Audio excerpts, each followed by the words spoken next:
Get excited? Did you get excited? Hi, me again. So I am back and I am doing this extremely last minute. I had a couple unfortunate circumstances happen to me over the weekend. One of them being an accident at the track that kind of buggered up my leg a little bit. I have a bruised foot, so I'm a little slow moving.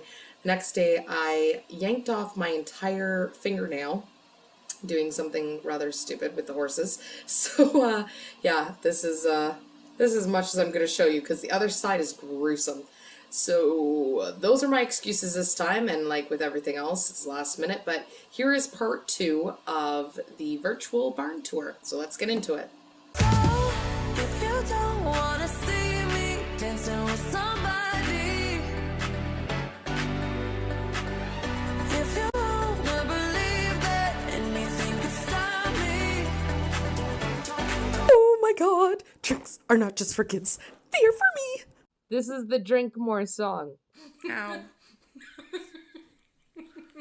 The hairdresser is back at work. You're funny. You are the weirdest snake in the whole freaking universe.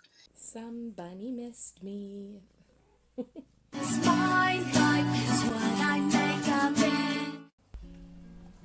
So I figured I would start off by kind of introducing our current horses in the barn, kind of like they would at a racetrack.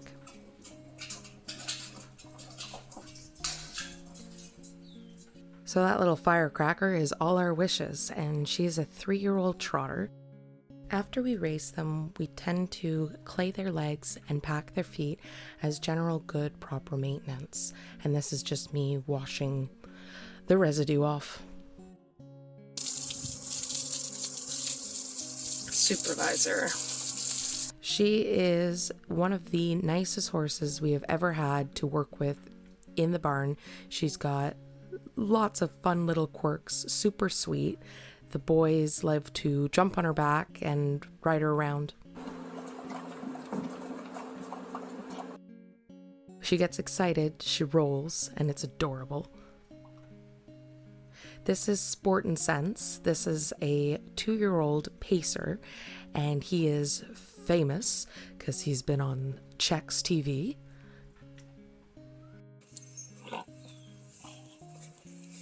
Oh, it's the big sport man. Oh, it's the big sport man. Oh, look at him.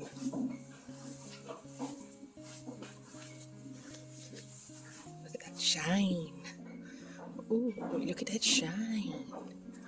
Oh, is he so pretty? This here is Ricky, or Ricky Resolve, and he is a funky little dude. He is also 2 and is a trotter, and he has lots of personality to him. He's a big chestnut that is basically like a lapdog.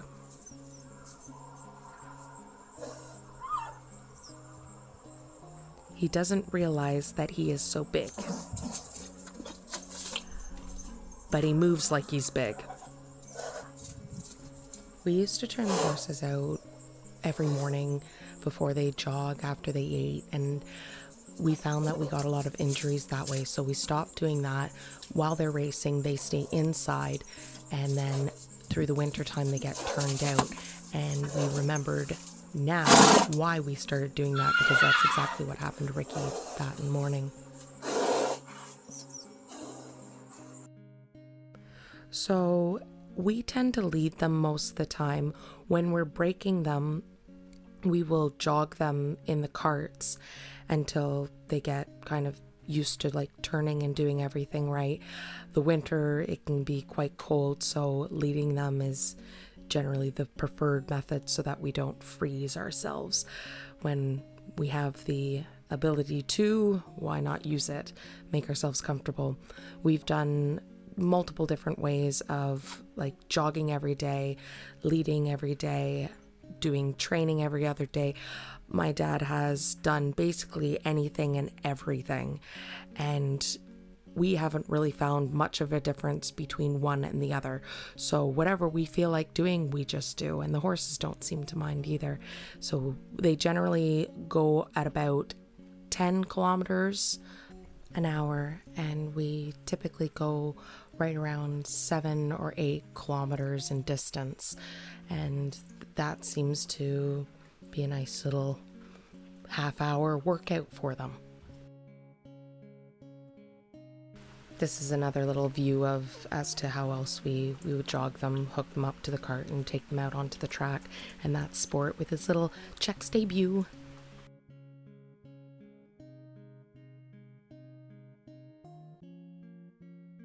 So when we bring them in, we line them all up and we start with brushing them, painting their feet, doing anything else that kind of needs to be done. If they need bandages, if they need any other little maintenance stuff, we tend to do that all after they warm up.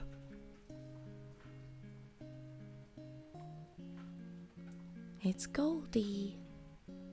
Goldie was recently sold to a roadster down in the States, so him and his sister Pretty went down there.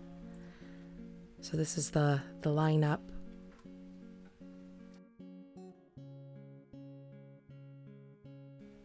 They all stand so nice. Happy horses are trained horses. Sometimes when it gets really hot out, we typically spray them off. Some people go kind of by leave the sweat on because it acts as a conditioner. There's sometimes, like I said, with injuries, we have to bandage them up. So this is just Ricky decided to boop his leg. So after that, it's basically back to the setting up for the nighttime feed, sweeping up, doing all the typical left jobs, like bringing in Goldie. Ready to come in, big boy?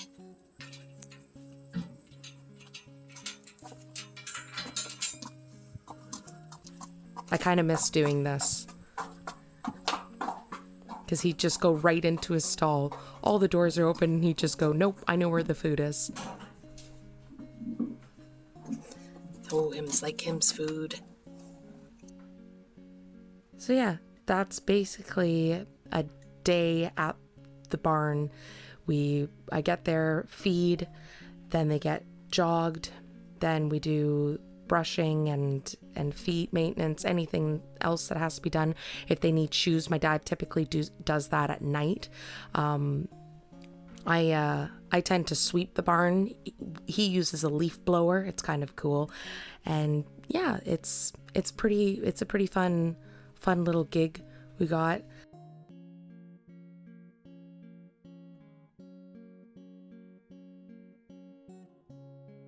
And once everything's done, it's lights out and on with the rest of the day. So there's lots of different training ways and things that other little things that other training facilities have. And my friend that's actually at First Line Center? First Line.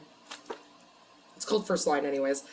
She said that I can come down there for a day and we can go around and I can maybe do a barn tour down there so you can see a different kind of training facility, because it's just this is our own farm, whereas that's an actual facility where a whole bunch of trainers, it's neat. I got a little bit of a tour around there and I'm this is cool. There's other little things that I want to do up, race day one and stuff like that. I need to take it easy for a little bit. So the next couple ones are probably, I want to do up one kind of with my trip that I just did, and then yeah, I'll see where I'm at from there, because ouchie. So yeah, with that all being said, and how do I usually end these? It's been so long. I hope you guys have a fantastic day, week, month whenever I see you or you see me again. And until then, be happy, guys. Bye.